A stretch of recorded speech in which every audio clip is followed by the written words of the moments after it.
Hello, Sir Jo Marie. Kumusta po? Redman Toys Raymond here. So, ito sir, unboxing and testing natin sir yung unit na order nyo.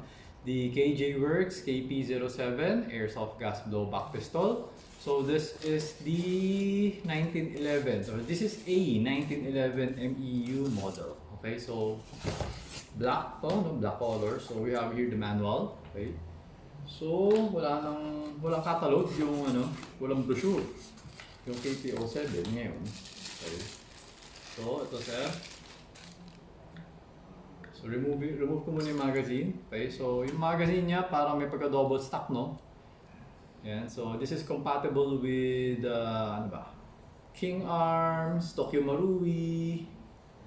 Maraming compatible na unit for this. Okay, so it's different from WE. This is WE lang.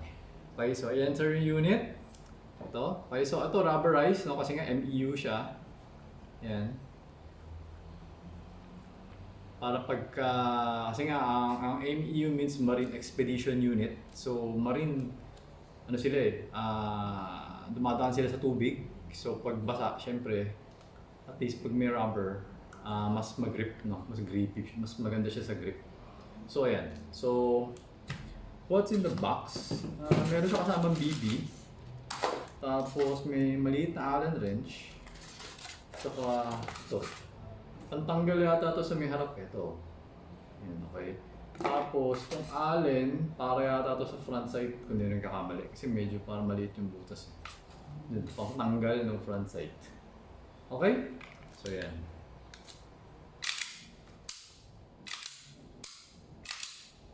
Okay, so mas maganda naman to compared kay WE. Mas maganda yung quality niya. Okay? So, ayan. Tapos, ano ba gagawin natin? Testingin natin. Wait lang. Alisin ko lang itong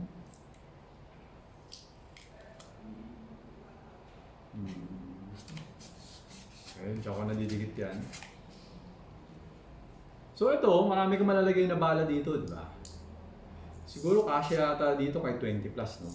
Pero, remember na 1911 to, and sa tunay na baril, ang 1911 is, ang capacity niya 10 lang.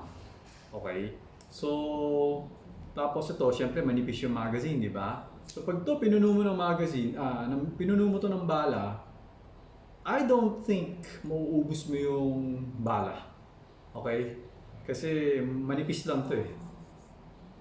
Nagets mo? Pero kapag kunyari 10 lang yung nilagay mo dito, wala ka problema. 10, 11, kahit siguro mga 14 kaya naman siguro. Pero mas maganda hanggang 10 lang kasi nga manipis siya eh. Baka kasi mamaya low power na kapag yung mga 14, 15. Yan, hihina na siya kasi nga malamig na yung konti na lang yung gas. Gets? So, yan. Okay. So ngayon, lagyan ko lang ng bala.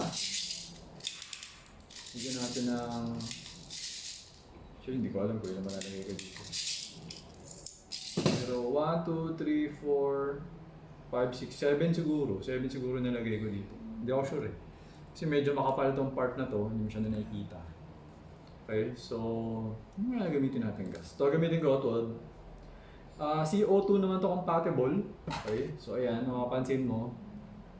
Ayan, nakita ko. Parang mayroong bilog dito. Yan is kapag ka CO2 mag yung ginamit mo, para pasok pa rin siya. Okay? Ayan.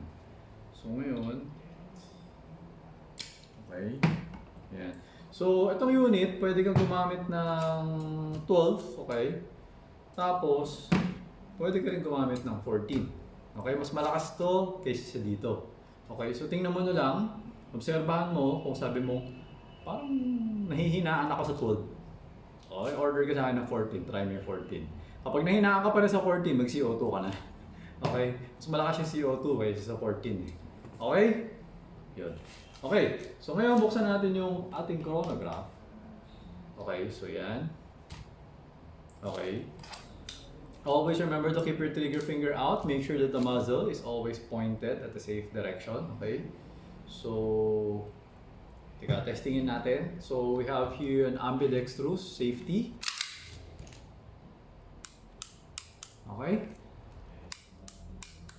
Yan. Tapos, wala, yun lang. Okay, so pasok natin magazine. Okay, firing. So we got 330.7,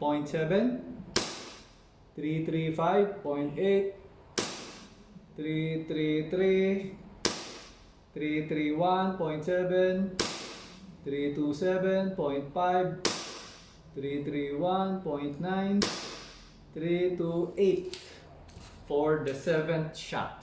Okay, so yan, open chamber siya, remove the magazine. Okay, hammer down.